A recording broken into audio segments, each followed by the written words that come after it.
Kata-kata berikutnya yang keluar dari mulut kakek Wirawan membuat Oscar terkejut setengah mati. "Oscar, aktifkan sistem pengawasan internal rumah kita. Mulai sekarang, awasi setiap gerakan dan tindakan Tony dengan seksama." Mendengar ini, ekspresi Oscar langsung berubah serius. Sebelum pindah ke villa ini, kakek Wirawan pernah memintanya untuk mencari perusahaan keamanan terbaik di pasar guna memasang sistem pengawasan internal secara diam-diam. Villa keluarga Wirawan dilengkapi dengan 4 sistem pengamanan. Sistem pertama adalah sistem keamanan rumah yang dirancang untuk mencegah pencuri dan penjahat. Sistem kedua adalah sistem pengawasan luar ruangan yang merekam setiap sudut halaman, dalam dan luar villa tanpa celah selama 24 jam sehari. Sistem ketiga adalah sistem evakuasi darurat yang digunakan untuk melarikan diri dalam keadaan darurat seperti bencana alam atau bahaya mendadak. Ketiga sistem ini diketahui oleh seluruh anggota keluarga Wirawan. Namun hanya ada 2 orang yang mengetahui sistem keempat, yaitu kakek Wirawan dan Oscar. Sistem keempat adalah sistem pengawasan internal. Sistem pengawasan internal ini secara diam-diam memantau setiap sudut villa tanpa celah, menggunakan kamera tersembunyi yang dipasang dengan sangat cermat sehingga orang biasa tidak akan menemukannya meski bertahun-tahun mencari. Selain itu, kamera-kamera ini dilengkapi dengan mikrofon terarah berkualitas tinggi yang mampu menangkap suara di setiap ruangan dengan jelas. Alasan kakek Wirawan memasang sistem ini bukan karena ingin mengintip, melainkan karena dia sering menyaksikan konflik internal yang memecah belah keluarga kaya lainnya. Ada yang bahkan tega membunuh saudara kandung atau orang tua demi uang.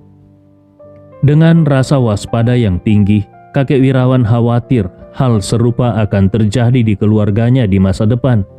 Oleh karena itu, dia memasang sistem ini untuk memantau siapa saja yang menunjukkan gelagat mencurigakan dan mengungkap rencana mereka sedini mungkin. Namun, sejak sistem ini dipasang, meskipun selalu siap digunakan 24 jam sehari, sistem ini belum pernah digunakan sama sekali. Sebagai orang yang menjunjung nilai kejujuran, kakek Wirawan tidak ingin melanggar privasi anak-anak dan cucunya, kecuali jika ada tanda-tanda yang mencurigakan. Namun kali ini, dia terpaksa menggunakan sistem tersebut untuk memantau perilaku Tony, demi memastikan apakah benar seperti yang dikatakan oleh Andi, bahwa Tony adalah dalang di balik kematian Vania dan bahkan berniat meracuninya. Oscar dengan cemas bertanya, "Tuan, kau tiba-tiba ingin mengaktifkan sistem pengawasan internal ini. Apakah telah terjadi perubahan besar di keluarga Wirawan?" Wajah kakek Wirawan tampak suram. Dia mengangguk pelan dan berkata, "Oscar, kita sudah bersama selama bertahun-tahun dan hubungan kita sudah seperti saudara. Jadi kalau ada masalah di keluarga ini, kau adalah orang yang paling aku percayai. Aku tidak akan menyembunyikan apapun darimu." Tepat sebelum Tony kembali, Tuan Andi menelponku. Dia mengatakan bahwa Tony dan Jody adalah dalang di balik kematian Vania, dan mereka bahkan berniat meracuniku hingga menjadi pikun. Oscar terkejut dan berkata, Ini, Tuan, kau tidak sedang bercanda denganku, bukan?" Kakek Wirawan menjawab dengan serius, "Bagaimana aku bisa bercanda tentang hal seperti ini? Kalau bukan karena Tuan Andi yang memberitahuku, aku juga tidak akan pernah percaya." Oscar berpikir sejenak, lalu dia mengangguk dengan sungguh-sungguh dan berkata, "Tuan Andi bukan orang sembarangan. Kalau dia mengatakan demikian, maka pasti ada alasannya. Tuan benar-benar harus memperhatikan hal ini dengan serius. Kita harus sangat waspada." Kakek Wirawan menghela napas dan berkata, "Karena kata-kata ini datang dari Tuan Andi, tentu saja aku sangat memperhatikannya. Oleh karena itu, aku ingin mengaktifkan sistem pengawasan internal untuk melihat apa yang dilakukan dan dikatakan Tony di belakangku. Mengelola sebuah keluarga besar sama sulitnya dengan mengelola sebuah negara. Persaingan internal di keluarga besar saat ini sangat mirip dengan pertarungan perebutan kekuasaan di antara para pangeran yang tercatat dalam sejarah. Di masa lalu, demi merebut tahta, para pangeran rela membunuh saudara kandung atau bahkan ayah mereka sendiri. Namun, hal serupa justru semakin sering terjadi di era modern, terutama dalam keluarga besar dengan aset bernilai miliaran. Meskipun keturunan keluarga Wirawan sebelumnya selalu menunjukkan keharmonisan dan persatuan, namun di dalam hati kakek Wirawan, dia selalu mempersiapkan diri untuk menghadapi kemungkinan terburuk. Kini, sistem pemantauan internal yang telah dia persiapkan akhirnya benar-benar digunakan. Oscar segera menuju rak buku. Dia menemukan saklar rahasia dan rak buku tersebut perlahan bergeser ke kiri, memperlihatkan layar besar yang terpasang di dinding. Oscar dengan cepat menyalakan layar tersebut dan berkata kepada kakek Wirawan, "Tuan, silakan lakukan verifikasi." Kakek Wirawan mengangguk. Dia mengeluarkan ponselnya dan membuka sebuah aplikasi sederhana. Aplikasi tersebut adalah pintu masuk ke sistem pemantauan internal ini. Untuk membuka aplikasi, diperlukan 3 tahap verifikasi, seperti aplikasi perbankan, yaitu pengenalan wajah, kata sandi tradisional, dan kode verifikasi waktu nyata. Salah satu saja salah, aplikasi tidak akan aktif. Setelah kakek Wirawan berhasil mengaktifkan sistem, layar di dinding langsung menampilkan 210 kotak kecil. Masing-masing menampilkan gambar dari 210 kamera tersembunyi yang terpasang di berbagai sudut rumah. Kakek Wirawan memiliki 4 gambar dan layar besar itu berubah, hanya menampilkan 4 gambar yang dipilihnya. Gambar-gambar tersebut menunjukkan kamar tidur, ruang kerja, ruang tamu, dan ruang olahraga Tony. Saat ini, Tony baru saja kembali ke kamarnya. Gambar menunjukkan dia melintasi ruang tamu, memasuki kamar tidur, dan langsung berbaring di tempat tidurnya yang empuk dan nyaman. Begitu melihat ekspresi wajah Tony yang sedang berbaring, kakek Wirawan langsung mempercayai sepenuhnya apa yang dikatakan Andi. Sebelumnya, dia tidak sepenuhnya meragukan Andi, namun dia masih menyimpan sedikit harapan. Tapi saat ini, melihat Tony berbaring santai dengan ekspresi gembira, dia tahu pasti kalau Tony memiliki masalah. Kalau tidak, mengingat keponakannya dalam bahaya di negeri asing, dia seharusnya tidak menunjukkan ekspresi seperti itu. Kakek Wirawan menunjuk ke arah gambar Tony dan berkata dengan suara keras kepada Oscar, "Oscar, lihat bajingan ini. Tadi dia berpura-pura sangat cemas dan sedih di hadapanku. Ternyata semua itu hanyalah sandiwara. Wajahnya sekarang adalah cerminan sejatinya. Dia sedang bahagia, sangat bahagia." Oscar mengangguk dan berkata dengan penuh emosi, "Sepertinya apa yang dikatakan Tuan Andi memang benar. Tuan Tony memang memiliki masalah."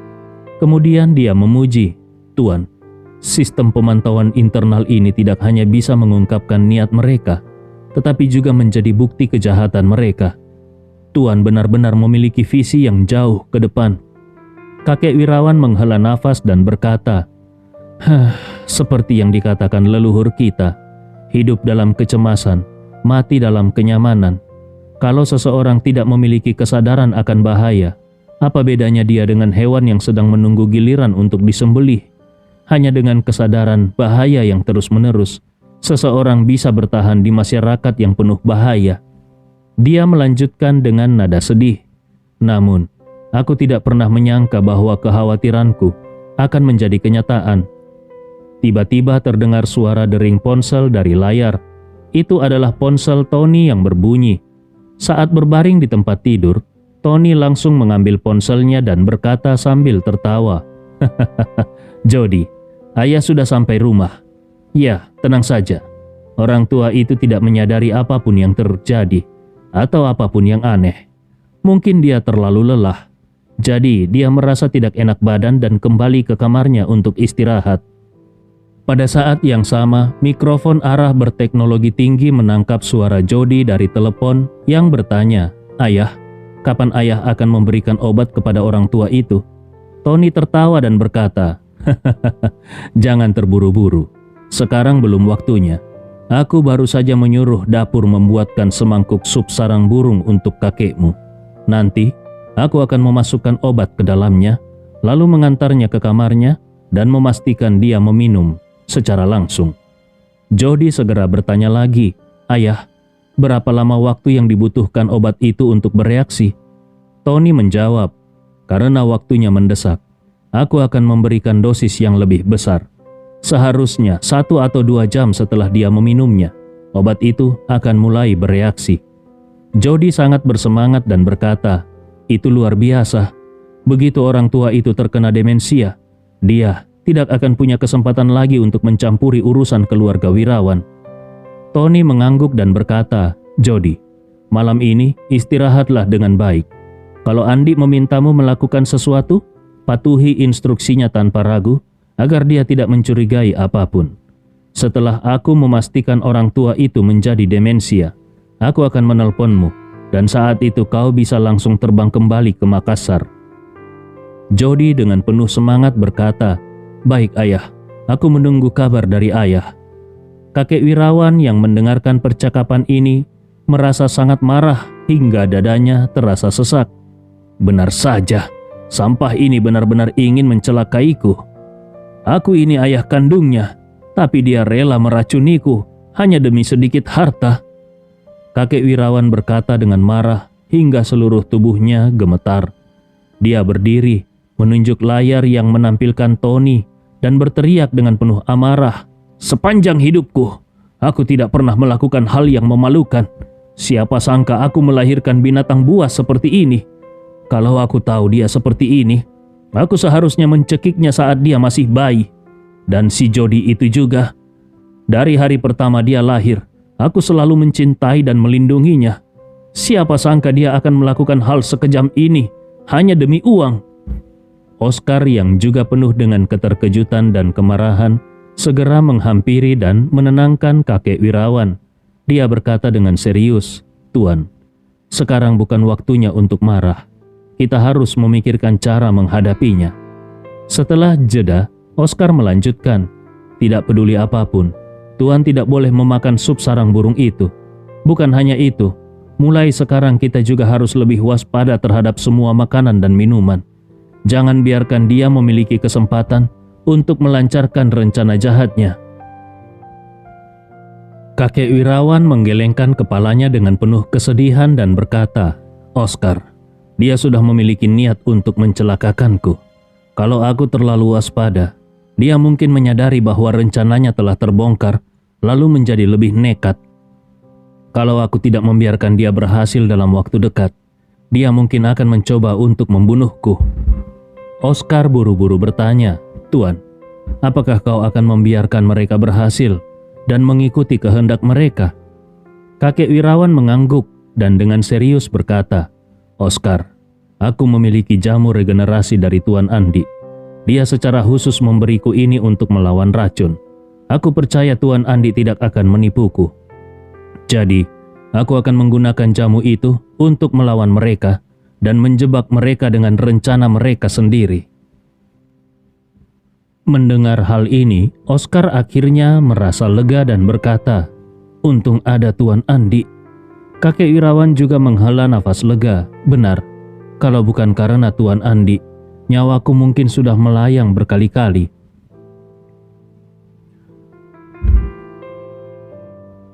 Oscar mengangguk dan berkata, "Tuan, kau telah menjalani hidup dengan penuh kebaikan dan amal.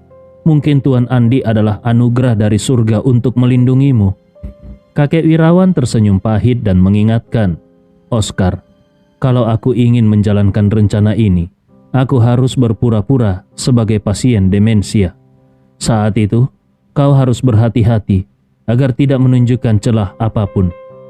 Kedua penjahat itu tahu kalau kau adalah orang yang paling aku percaya. Kalau mereka bertanya apapun tentang aku, kau harus menjawab dengan bijak dan membuat mereka percaya bahwa kau juga setia kepada mereka. Untuk hal-hal yang bisa kau ceritakan, katakan saja tanpa ragu. Tapi kalau ada hal yang tidak boleh diungkapkan, jangan katakan sepatah kata pun, terutama soal keberadaan sistem pengawasan internal ini. Jangan sampai mereka tahu. Paham? Mendengar perintah kakek Wirawan, Oskar tanpa ragu menganggukkan kepalanya dengan tegas. Tuan, jangan khawatir. Aku akan mengingat semua yang kau katakan. Baru setelah itu, kakek Wirawan merasa lega. Dia mengibaskan tangannya dengan lemah dan berkata, Oskar, aku sedikit lelah. Pergilah melakukan pekerjaanmu. Aku ingin beristirahat sebentar. Oskar dengan nada cemas berkata, Tuan, bagaimana kalau kau istirahat di kamar tidur, sementara aku berjaga di ruang tamu? Aku tidak tenang kalau kau sendiri. Kakek Wirawan tersenyum pahit dan bertanya, apakah kau khawatir mereka akan meracuniku saat kau tidak berada di dekatku? Mata Oskar memerah dan dia berkata dengan sangat serius, benar, Tuan, meskipun Tuan Andi sangat hebat, dalam situasi seperti ini aku tetap khawatir akan ada hal yang tak terduga. Kakek Wirawan tersenyum tenang. Tenanglah, ketika sesuatu sudah di luar kendali kita harus dengan yakin menyerahkannya kepada orang yang lebih kompeten dan sepenuhnya percaya kepada mereka. Oskar memahami maksud kakek Wirawan, lalu dia menganggukkan kepalanya secara perlahan. Tuan, aku akan mengikuti arahanmu. Kakek Wirawan mengangguk lalu berkata, setelah kau pergi, lakukan saja apa yang biasa kau lakukan. Kecuali aku memanggilmu, atau ada hal yang sangat penting, jangan datang mencariku. Oskar buru-buru menjawab, baik Tuan. Kalau begitu, istirahatlah dulu. Aku akan pergi. Kakek Wirawan mengibaskan tangan dan mendesah. Pergilah. Setelah Oskar pergi, kakek Wirawan tetap berada di depan monitor. Dia mengamati putranya yang telah dia besarkan selama 50 tahun. Semakin lama dia memperhatikan, semakin asing pria itu terlihat di matanya. Di video, Tony terus memegang dan bermain-main dengan obat cair. Ekspresinya tidak menunjukkan sedikit pun keraguan, melainkan penuh dengan kegembiraan dan antusiasme yang tidak bisa disembunyikan. Hati kakek Wirawan terasa hancur. Dia semakin yakin kalau putranya itu tidak lagi memiliki rasa kasih atau belas kasihan terhadap dirinya. 1 jam kemudian, Tony yang sudah tidak sabar mulai merasa gelisah. Dia tidak ingin menunggu lebih lama lagi, jadi dia pun pergi ke dapur. Koki sudah mulai merebus sup sarang burung dengan gula batu sesuai perintahnya. Begitu Tony tiba, dia langsung bertanya kepada Koki, apakah sup sarang burung untuk Tuan sudah selesai? Koki dengan gugup menjawab, Tuan Tony, masih butuh waktu 10 menit lagi. Tony mengibaskan tangannya, tidak perlu menunggu. Ayah sudah lapar dan butuh sesuatu untuk mengembalikan tenaganya. Sajikan saja 1 mangkuk sekarang, aku akan mengantarkannya sendiri. Koki tidak berani membantah dan segera menuangkan semangkuk sup, lalu dengan hati-hati meletakkannya di atas nampan. Dia berkata kepada Tony, Tuan Tony, mangkuk ini sangat panas, tolong berhati-hati. Tony mengangguk, lalu dia membawa nampan itu ke kamarnya sendiri. Setelah kembali ke kamarnya, dia mengeluarkan obat cair yang telah dia siapkan sebelumnya, lalu menuangkan seluruh isi 1 botol ke dalam mangkuk sup sarang burung. Ketika melihat adegan itu melalui monitor, kakek Wirawan hanya bisa tersenyum pahit dan menggelengkan kepalanya. Di ruang kerjanya yang kosong, dia berbicara sendiri. Tony, 50 tahun hubungan kita sebagai ayah dan anak. Mulai hari ini semuanya berakhir. Semua kenangan masa lalu mulai hari ini akan menjadi seperti angin yang berlalu. Kau yang telah menghancurkannya, sekarang biarkan semuanya lenyap. Setelah itu dia bangkit, mematikan sistem pengawasan dan mengembalikan ruang kerjanya ke keadaan semula. Dia juga menghapus aplikasi sistem pengawasan internal dari ponselnya. Mulai saat ini dia siap sepenuhnya menjalankan rencana Andi dan membalas dengan cara yang cerdik.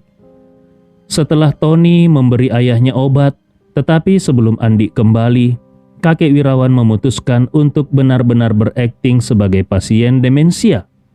Sebagai pasien demensia, Dia tidak akan menggunakan ponsel, jadi dia bahkan tidak menyentuh ponselnya selama periode ini. Untuk menghindari kebocoran, dia memutuskan untuk menghapus aplikasi pemantauan langsung untuk memastikan rencananya berjalan mulus. Kemudian kakek Wirawan mengambil jamu regenerasi yang diberikan oleh Andi dan melarutkan 1/5 bagiannya ke dalam air lalu meminumnya. Setelah itu dia kembali ke tempat tidur dan berbaring. Saat itu, layar visual di sisi tempat tidur tiba-tiba menyala. Di layar muncul gambar Tony dengan mangkuk sup sarang burung yang telah diberi obat. Bersamaan dengan itu terdengar dering lonceng yang khas. Itu adalah bel pintu kamar kakek Wirawan. Karena suite pribadinya terlalu besar, dia sering tidak bisa mendengar orang mengetuk pintu kalau dia sedang berada di kamar tidur atau di ruang kerjanya, sehingga dia memasang bel pintu visual seperti itu. Melihat putra sulungnya berdiri di luar pintu dengan sup sarang burung, kakek Wirawan mendesah ringan dan menekan tombol jawab. "Tony, ada apa?" Tony segera berbicara ke arah kamera. "Ayah, apakah ayah sedang tidur?" Kakek Wirawan dengan sengaja berbicara dengan suara lelah. "Aku baru saja tertidur, tapi kau membangunkanku. Apa yang begitu mendesak?" Tony berkata dengan cemas. "Ayah, tadi aku melihat ayah terlihat lelah, jadi aku meminta dapur menyiapkan sup sarang burung dengan gula batu untukmu. Aku ingin ayah meminumnya selagi hangat untuk memulihkan tenaga." Kakek Wirawan mengangguk pelan. "Kau perhatian sekali. Masuklah." Dia menekan tombol untuk membuka kunci pintu. Terdengar suara klik pintu yang terbuka. Tony tahu kunci telah dilepas. Dia pun mendorong pintu masuk, melewati ruang tamu dan menuju kamar tidur. Dia berjalan mendekati tempat tidur kakek Wirawan dan bertanya dengan perhatian, "Ayah, bagaimana istirahatmu?" Kakek Wirawan menjawab dengan acuh, "Lumayan. Tadi aku tidur sebentar." Setelah itu, dia buru-buru bertanya, "Bagaimana dengan Vania? Apakah ada kabar dari Jepang?" Tony menggelengkan kepalanya dengan ekspresi penuh kesedihan. "Ayah, belum ada kabar yang berarti dari Jepang. Aku terus berkomunikasi dengan Jody dan telah memintanya memberi tekanan kepada polisi di Jepang. Begitu ada kabar, aku akan segera memberitahu ayah." Kakek Wirawan mengangguk, tampak lega. "Aku merasa lebih tenang karena kau kembali." Tony tersenyum kecil dan berkata, "Ayah, sup sarang burung dengan gula batu sangat bagus untuk memulihkan tenaga. Minumlah selagi hangat." Tatapan kakek Wirawan dipenuhi kesedihan mendalam. Akhirnya putranya benar-benar memutuskan untuk mencelakai dirinya. Namun dia dengan tenang bangkit dari tempat tidur dan berkata, "Bantu aku ke ruang tamu. Aku ingin minum di sana." Tony sangat senang mendengarnya. Dia segera menjawab, "Baik ayah, aku akan membantu ayah ke ruang tamu." Dia membantu ayahnya ke ruang tamu, mendudukkannya di sofa, lalu dengan cepat menyerahkan semangkuk sup sambil berkata, "Ayah, minumlah selagi hangat." Tanpa ragu, kakek Wirawan menerima mangkuk itu, menyesapnya dan memuji. "Rasanya enak sekali. Kau benar-benar perhatian." Tony sangat terkejut dengan kelancaran rencananya. Dia tersenyum lebar dan berkata, "Ayah, kenapa harus sungkan denganku? Ini adalah hal yang memang sudah seharusnya aku lakukan." Kakek Wirawan tersenyum kecil lalu mengangguk serius. "Sudah seharusnya dilakukan." Dia menekan rasa sakit hatinya dan berkata dengan nada tulus, "Benar, benar sekali. Memang sudah seharusnya dilakukan. Aku benar-benar memiliki anak yang luar biasa." Kata-kata penuh emosi kakek Wirawan tiba-tiba membuat Tony merasa sedikit tidak nyaman. Namun, setelah mengamati kakek Wirawan dengan seksama, dia mendapati ayahnya tampak tidak menunjukkan tanda-tanda yang mencurigakan. Dengan begitu, dia pun merasa lega. Dia berpikir bahwa selama ini dirinya hampir tidak pernah melawan kehendak ayahnya. Bahkan ketika ayahnya ingin menyerahkan posisi kepala keluarga Wirawan kepada Vania, dia tidak menunjukkan penolakan yang terlalu keras. Karena itu kakek Wirawan seharusnya tidak akan mencurigai dirinya. Dengan senyum kecil, Tony berkata dengan nada penuh bakti, "Ayah, minumlah selagi hangat. Malam ini, aku akan meminta dapur menyiapkan sup lainnya supaya tubuh ayah semakin kuat." Kakek Wirawan mengangguk tanpa berbicara, lalu dia menghabiskan semangkuk sarang burung yang diberikan Tony dalam sekali teguk. Melihat ayahnya meminum habis sarang burung itu, hati Tony pun merasa lega sepenuhnya. Di dalam hati dia tertawa dingin. Entah Fania hidup atau mati, yang jelas orang tua ini berubah menjadi pikun, dan tidak ada lagi yang bisa melawanku di keluarga Wirawan. Orang tua, sejak zaman dulu, pewaris utama selalu adalah putra sulung. Kalau kau ingin membuat drama ini, jangan salahkan aku yang bertindak kejam. Setelah itu dia tersenyum dan berkata kepada kakek Wirawan, "Ayah, istirahatlah lebih lama. Aku akan keluar untuk menelpon Jody dan bertanya tentang perkembangan terbaru." Kakek Wirawan mengangguk ringan. "Pergilah." Tony kemudian meninggalkan kamar kakek Wirawan. Tetapi dia tidak langsung menelpon Jody. Sebaliknya dia memanggil salah satu orang kepercayaannya ke kamar dan memberikan instruksi dengan serius. "Mulai sekarang, awasi setiap gerakan kakek Wirawan. Apa yang dia lakukan atau katakan, semuanya harus kau laporkan secara rinci. Mengerti?" Orang itu segera mengangguk, "Mengerti, Tuan." Sementara itu, kakek Wirawan yang sedang berbaring di tempat tidur tiba-tiba merasakan sakit kepala hebat, seperti ada seseorang yang mencengkram otaknya dengan keras.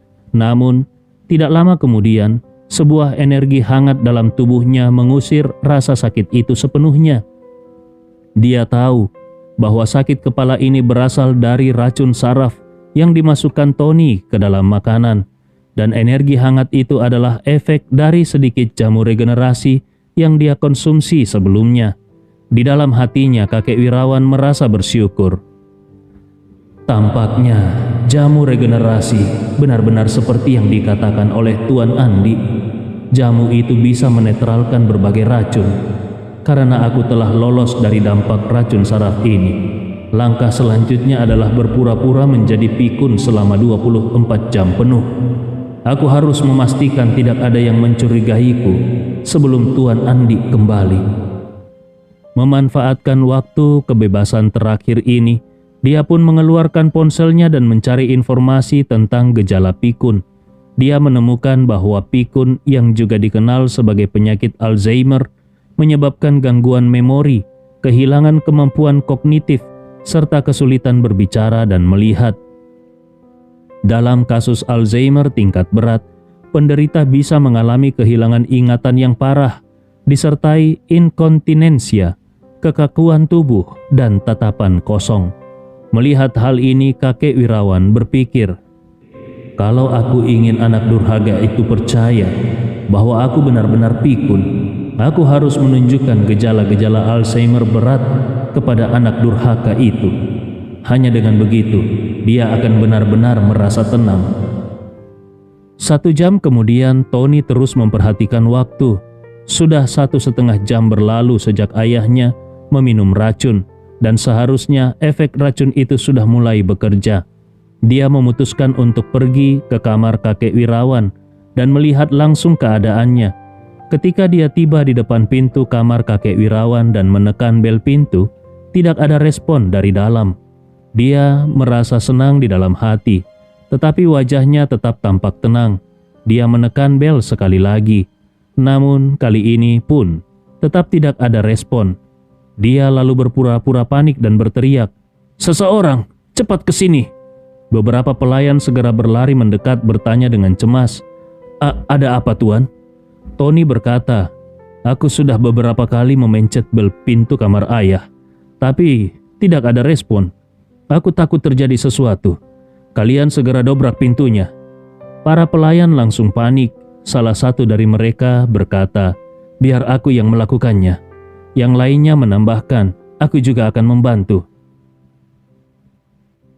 Pada saat itu Oscar tiba di lokasi setelah mendengar keributan dan bertanya dengan khawatir, "Tuan, Apa yang terjadi dengan Tuan Wirawan? Melihat Oscar datang, Tony berkata, "Kau datang tepat waktu. Aku sudah beberapa kali memanggil ayah dari luar, tapi dia tidak merespon. Aku khawatir dia dalam bahaya." Oscar langsung tegang. Dalam hatinya dia tahu bahwa Tony kemungkinan besar sudah memberikan racun kepada kakek Wirawan. Perasaan marah, sedih, dan cemas bercampur dalam dirinya. Dia juga tidak yakin apakah cara Andi benar-benar mampu menyelamatkan kakek Wirawan. Namun dia tidak berani menunjukkan keraguan sedikit pun dan segera berkata, "Kalau begitu, cepat dobrak pintunya dan lihat ke dalam."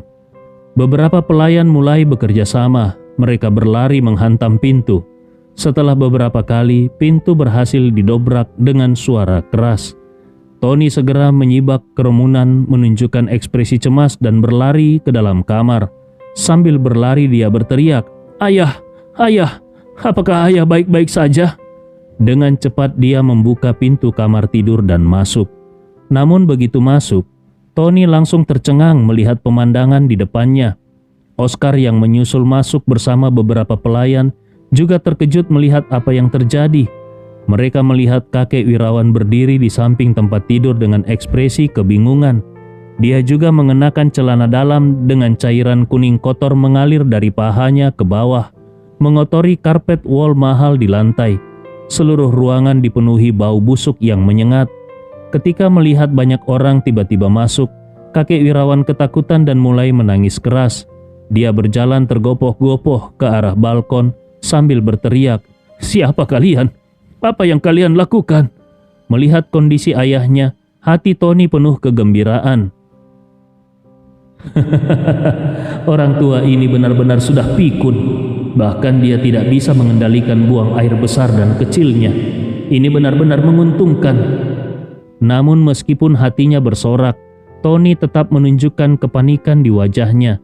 Dia segera mendekati ayahnya, memeluknya tanpa mempedulikan kotoran di tubuhnya, dan berkata dengan penuh air mata, "Ayah, ada apa dengan ayah? Ayah, ayah tidak mengenaliku. Ini aku, Tony." Sementara itu, di dalam hati kakek Wirawan dia merasa marah sekaligus terkesan. Sampah ini benar-benar luar biasa. Meski aku sudah kotor begini, dia tetap bisa memelukku dengan tanpa ragu di depan banyak orang. Aktingnya benar-benar meyakinkan.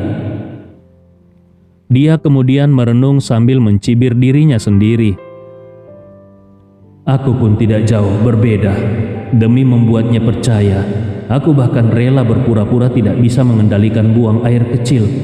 Kalau dibandingkan, aku lebih nekat dari sampah ini. Meskipun berbagi emosi berkecamuk dalam hatinya, kakek Wirawan tetap melanjutkan aktingnya. Dia mencoba melepaskan diri dari pelukan Tony sambil menangis keras. "Tolong, ada pembunuh!" Tony berteriak penuh kepanikan. "Oscar, cepat siapkan mobil. Kita bawa ayah ke rumah sakit sekarang juga." Tony segera mengatur agar ayahnya dibawa ke rumah sakit sambil buru-buru kembali ke kamarnya untuk mengganti pakaian bersih.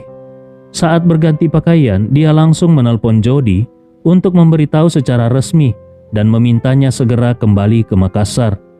Jody sudah lama menunggu kabar ini, jadi dia langsung mengatur penerbangan dengan pesawat pribadinya dan merencanakan keberangkatan dari Tokyo besok pagi.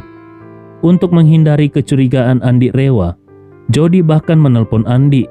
Dalam telepon itu, dia dengan hormat berkata, "Tuan Andi, ayahku baru saja menelpon dan mengatakan bahwa kesehatan kakekku mengalami sedikit masalah. Jadi, aku harus segera kembali. Besok pagi, aku mungkin akan meninggalkan Tokyo." Andi Rewa dengan pura-pura terkejut bertanya, "Jody, apa yang terjadi dengan kakekmu? Apakah tidak terlalu serius?" Jody buru-buru menjawab, "Tuan Andi, jangan khawatir. Ayahku bilang tidak ada yang serius, hanya saja pikirannya agak tidak jernih. Jadi, aku harus pulang untuk memeriksanya." Sambil berkata demikian, dengan nada memohon dia menambahkan, "Tuan Andi, karena aku harus meninggalkan Tokyo, aku hanya bisa menyerahkan pencarian Vania kepadamu." tolong lakukan yang terbaik untuk menemukan Fania dan membawanya kembali ke Makassar. Sebelumnya, aku ingin berterima kasih atas nama keluarga kami." Andi Rewa mengangguk dan berkata, "Tenang saja. Aku akan melakukan yang terbaik. Dalam situasi terbaik, mungkin hanya perlu beberapa hari sebelum aku bisa kembali ke Makassar bersama Fania." Di sisi lain, ketika Jody mendengar ini, dia menyeringai dingin dalam hati. "Apa kau bermimpi? Fania sudah hilang lebih dari 24 jam. Meski dia tidak mati dalam kecelakaan itu, bisa bertahan hidup di hutan pegunungan terpencil seperti itu sangat kecil kemungkinannya. Selain itu, daerah pegunungan Nishitama sangat terpencil. Banyak hewan liar di sana. Jangan-jangan tubuhnya sudah dimakan oleh burung dan binatang buas. Hanya tersisa tulang belulang. Dan kau masih berpikir bisa membawanya kembali ke Makassar? Teruslah bermimpi." Namun meski berpikir seperti itu, Jody tetap berbicara dengan penuh hormat. "Tuan Andi, aku sangat berterima kasih." Andi dengan nada datar berkata, "Tidak perlu terlalu sopan. Malam sudah larut, istirahatlah dengan baik dan pulanglah besok pagi. Sampaikan salamku kepada Tuan Wirawan." Setelah menutup telepon, sudut bibir Andi mengulas senyuman penuh ejekan dan berkata di dalam hatinya, "Tony dan Jody, ayah dan anak ini, pasti sedang merasa sangat puas sekarang. Mereka yakin Fania sudah meninggal dan Tuan Wirawan telah menjadi pikun, sehingga seluruh keluarga Wirawan sekarang ada di dalam kendali mereka. Baiklah, biarkan mereka merasa puas untuk sementara. Setelah Jody pergi, aku akan diam-diam membawa Fania menyusup keluar dari Tokyo dan kembali ke Makassar secara diam-diam. Saat itu mereka pasti akan terkejut ketika itu terjadi. Tuan Wirawan yang mereka pikir sudah pikun akan melepas topengnya dan bekerja sama denganku untuk memberikan pukulan mematikan kepada mereka." Saat Andi memikirkan hal ini, Rika datang dan mengetuk pintu geser kamar Andi yang setengah terbuka. Dia menyembulkan kepalanya dan tersenyum manis sambil berkata, "Tuan Andi, Nona Fania sudah bangun." Andi Rewa tersenyum dan berkata, "Dia tidur sepanjang hari. Akhirnya dia bangun juga." Rika tersenyum dan berkata, "Dia pasti sangat lelah setelah ketakutan tadi malam dan berjalan sendirian di hutan pegunungan begitu lama. Tidur lebih lama adalah hal yang wajar." Lalu dia melanjutkan, "Oh iya, Tuan Andi, aku sudah mengatur agar Nona Fania berendam di pemandian air panas untuk menghilangkan lelah.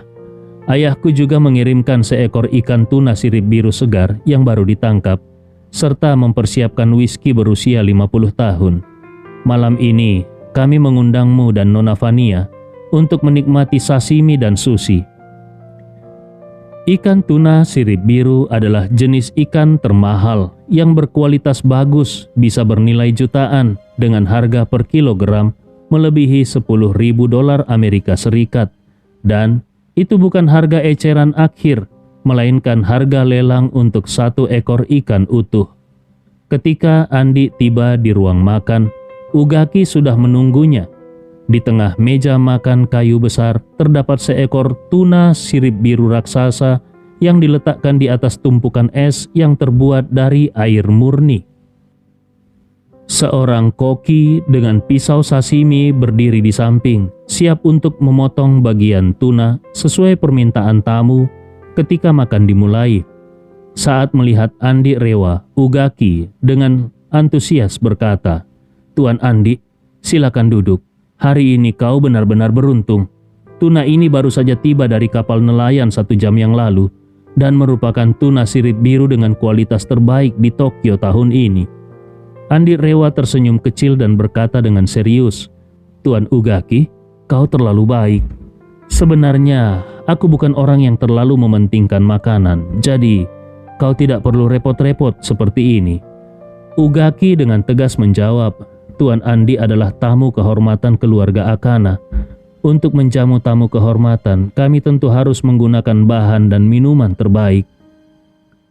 Lalu dia bertanya kepada Rika, "Rika, Apakah Nona Vania belum datang? Rika tersenyum dan berkata, Nona Vania sedang berendam di pemandian air panas. Aku sudah memberitahu pelayan untuk mengantarnya ke sini setelah selesai. Ugaki mengangguk ringan dan tersenyum. Baiklah, kalau begitu kita tunggu sampai Nona Vania datang sebelum mulai. Saat itu Andi teringat sesuatu dan bertanya kepada Ugaki. Tuan Ugaki, aku ingin bertanya sesuatu. Ugaki segera menjawab, Tuan Andi, kau tidak perlu sungkan. Kalau ada yang ingin ditanyakan, silakan. Aku pasti akan menjawab dengan jujur. Andi Rewa mengangguk dan bertanya, kalau aku ingin meninggalkan Jepang secara diam-diam, tanpa menarik perhatian imigrasi, apakah ada cara yang baik untuk melakukannya? Ugaki berpikir sejenak dan menjawab, kalau tidak ingin menarik perhatian imigrasi, satu-satunya cara adalah dengan menyelundup.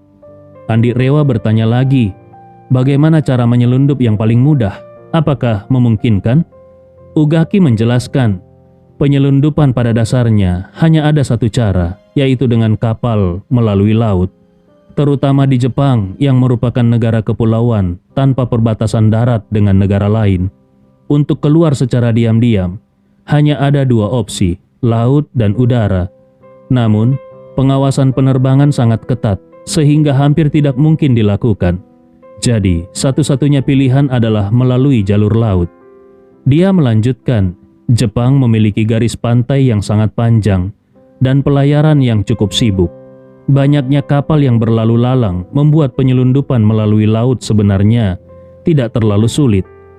Mendengar ini Andi berkata, Tuan Ugaki, tolong bantu aku menyiapkan sebuah kapal. Aku ingin membawa Vania menyelundup keluar dari Jepang. Ugaki bertanya dengan sedikit bingung, menyelundup keluar? Tuan Andi, kalau kau ingin menyelundup keluar, kau tidak hanya harus menghindari imigrasi Jepang, tetapi juga imigrasi di negaramu sendiri. Bukankah itu terlalu merepotkan? Andi Rewa menjawab dengan serius, tidak masalah. Di Makassar aku bisa mengatur segalanya. Masalah utamanya ada di Jepang, karena aku tidak punya koneksi di sini. Satu-satunya orang yang bisa aku andalkan adalah kau. Bisakah kau membantuku mendapatkan sebuah kapal, agar aku dan Vania bisa pergi dari Jepang secara diam-diam? Mendengar permintaan Andi, Ugaki tanpa ragu berkata, Tuan Andi, soal kapal itu mudah. Aku bisa segera menyiapkan kapal pesiar mewah untukmu dan memastikan kau bisa meninggalkan Tokyo melalui jalur laut tanpa hambatan. Hanya saja, kapan kau berencana untuk berangkat? Andi bertanya, berapa lama perjalanan melalui jalur laut ke negaraku? Ugaki menjelaskan, kapal pesiar mewah biasanya berukuran besar, memiliki stabilitas tinggi dan tahan terhadap gelombang. Tetapi kecepatannya sedikit lebih lambat. Rata-rata kecepatan sekitar 50-60 km per jam. Dari sini membutuhkan setidaknya 30 jam perjalanan. Dia melanjutkan, namun karena kita menyelundup, perlu waktu untuk menghindari penjaga pantai dan kecepatan kapal akan melambat saat mendekati daratan. Jadi, aku memperkirakan perjalanannya membutuhkan waktu setidaknya 35 jam. Andi mengangguk sambil berpikir, 35 jam ya, cukup lama juga. Ugaki mengangguk dan berkata, untuk penyelundupan itu adalah waktu tercepat.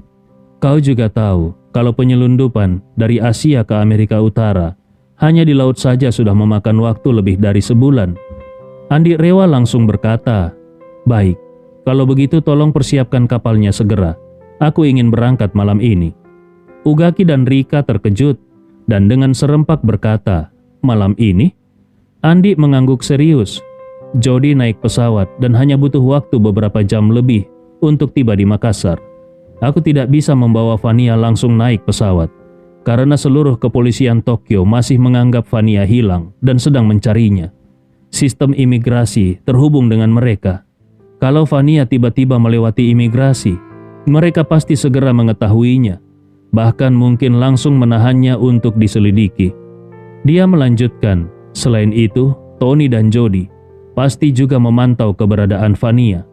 Kalau Vania muncul di imigrasi, semuanya akan terungkap.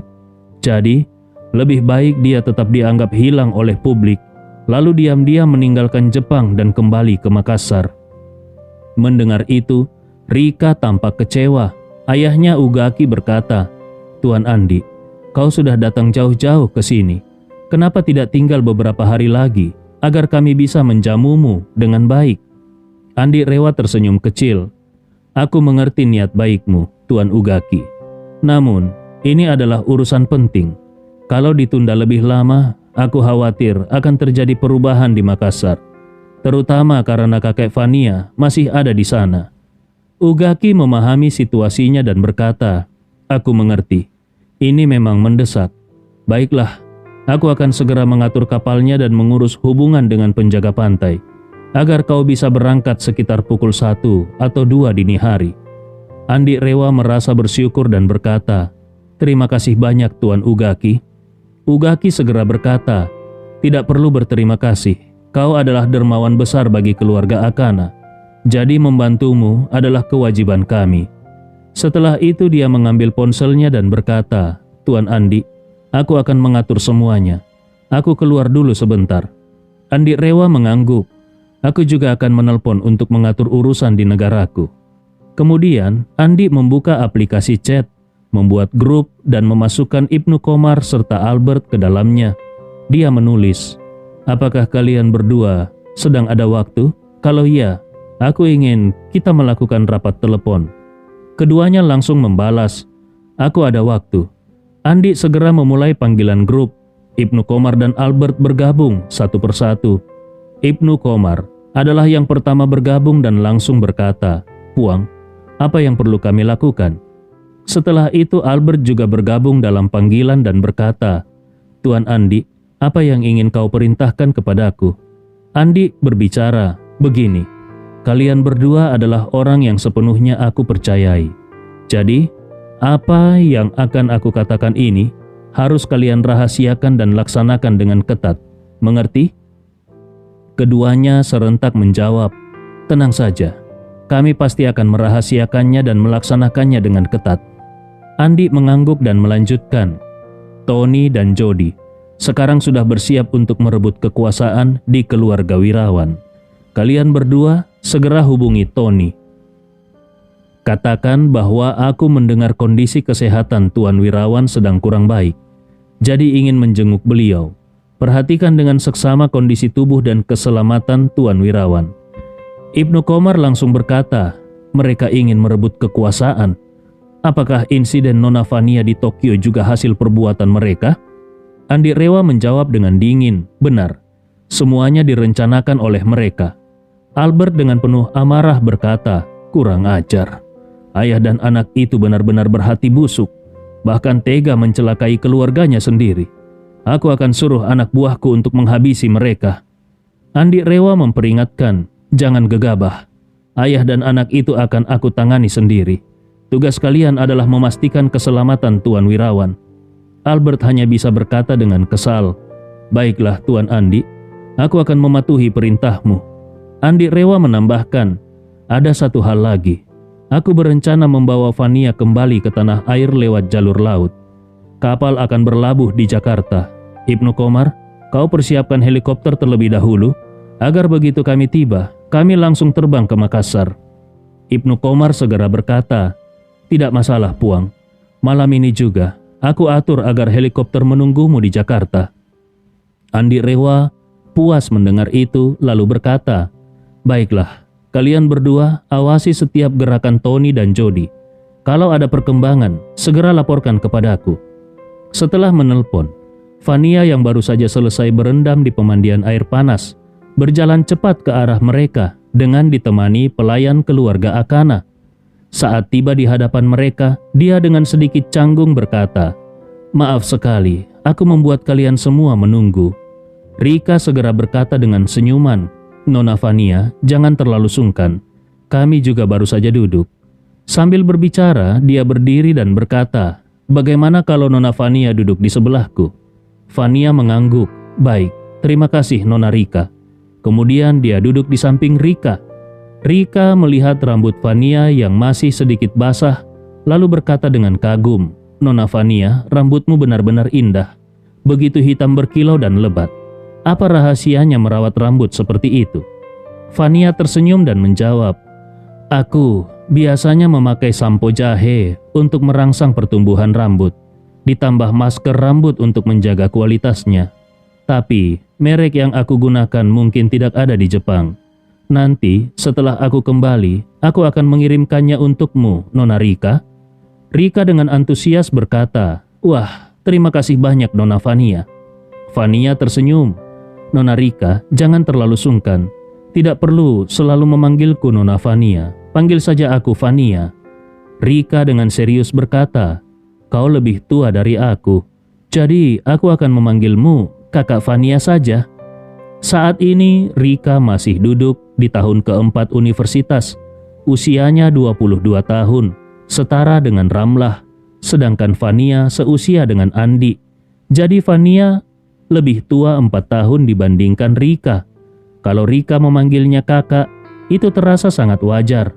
Namun sikap Rika membuat Fania sedikit terkejut dan merasa dihargai. Saat ini Rika adalah kepala keluarga Akana, keluarga terbesar di Jepang, dengan kekuatan keluarga yang lebih dari 10 kali lipat dibandingkan keluarga Wirawan. Meskipun memiliki kekuatan yang begitu besar, Rika tetap bersikap sopan dan memanggil Fania sebagai kakak. Ini membuat Fania merasa tersentuh sekaligus menumbuhkan kedekatan dengan Rika. Bagaimanapun mereka sesama perempuan dan memiliki banyak topik pembicaraan yang sama, sehingga keduanya dengan cepat menjadi akrab. Pada saat ini, Ugaki kembali. Dia terlebih dahulu menyapa Fania dengan sopan, lalu berkata kepada Andi, "Tuan Andi, kapal sudah aku atur. Malam ini kita bisa naik kapal di pelabuhan kontainer Tokyo. Kau benar-benar beruntung. Ada kabar internal yang mengatakan bahwa malam ini pasukan patroli penjaga pantai sedang melakukan perbaikan alat, sehingga pengawasan di laut akan sangat longgar. Malam ini adalah waktu yang paling tepat untuk berlayar." Dia melanjutkan, "Tapi aku juga sudah memberitahu penjaga pantai, kalau ada perubahan, mereka tidak akan melakukan pemeriksaan terhadap kapal yang kau naiki." Andi Rewa mengangguk puas dan berkata, "Baik, terima kasih banyak atas bantuanmu." Rika dengan hormat menjawab, "Tuan Andi, tidak perlu terlalu sopan denganku." Fania yang sedang berbicara pelan dengan Rika tiba-tiba mendengar percakapan itu. Dia segera bertanya kepada Andi, "Apakah kita akan pergi malam ini?" Andi Rewa mengangguk dan menjawab, "Kita akan meninggalkan Jepang dengan kapal malam ini." Fania merasa sedikit cemas dan bertanya, "Tuan Andi, apakah ada sesuatu yang terjadi di Makassar?" Andi tidak memberitahunya tentang rencana jahat Tony dan Jody terhadap kakeknya. Jadi dia hanya tersenyum dan berkata, "Jangan berpikir macam-macam. Tidak ada hal buruk yang terjadi. Aku hanya ingin membawamu kembali ke tanah air tanpa menarik perhatian siapapun." Fania mengangguk pelan dan berkata dengan rasa terima kasih. "Terima kasih atas perhatianmu, Tuan Andi."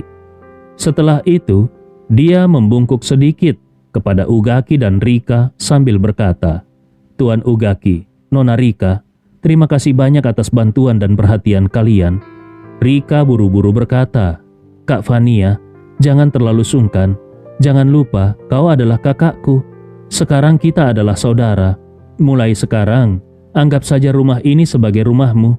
Kapanpun kau datang ke Jepang, pastikan untuk tinggal di sini." Dia kemudian melihat ke arah Andi dengan rasa enggan dan berkata, "Tuan Andi, hal yang sama berlaku untukmu. Tolong ingat bahwa rumah ini akan selalu menjadi rumahmu di Jepang." Andi Rewa mengangguk kecil dan tersenyum. "Jangan khawatir, aku akan mengingatnya." Saat ini Ugaki berkata, "Oh iya, Nona Fania, bukankah kau ingin bekerja sama dengan Kawara Steel? Bagaimana kalau aku memanggil Watanabe Shinwa ke sini, sehingga kau bisa menandatangani perjanjian kerjasama lebih dulu?" Fania terkejut hingga tidak bisa berkata-kata. Pada saat itu, Andi Rewa mendahului dan bertanya, "Apakah orang itu bisa dipercaya? Apakah dia tidak akan membocorkan keberadaan Fania kepada siapapun?" Ugaki menjawab dengan tegas, "Tuan Andi, kau tidak perlu khawatir. Watanabe Shinwa sangat bisa dipercaya. Aku akan memberitahunya untuk menjaga rahasia, dan dia pasti tidak akan mengatakan apa-apa. Andi Rewa mengangguk. Baik, kalau begitu tolong panggil dia kemari. Kita selesaikan kontraknya malam ini. Fania buru-buru berkata, Tuan Andi, apakah ini pantas? Meskipun dia sangat ingin mendapatkan kerjasama dengan Kawara Steel, namun cara ini jelas bukan negosiasi bisnis yang biasa, melainkan sepenuhnya memanfaatkan hubungan Ugaki Akana. Dia khawatir Andi akan berutang terlalu banyak kepada Ugaki demi dirinya. Namun Andi Rewa tersenyum santai dan berkata, jangan khawatir tentang ini, serahkan semuanya kepadaku. Fania ingin mengatakan sesuatu, tetapi akhirnya dia mengurungkan niatnya. Dia tahu bahwa dia sudah berutang terlalu banyak kepada Andi. Bagaimanapun, hidupnya adalah milik Andi Rewa. Hatinya adalah milik Andi Rewa. Kalau Andi Rewa mau, bahkan tubuhnya atau seluruh keluarga Wirawan pun bisa dia serahkan kepada Andi. Jadi, dia tidak perlu terlalu khawatir tentang seberapa banyak utangnya kepada Andi Rewa.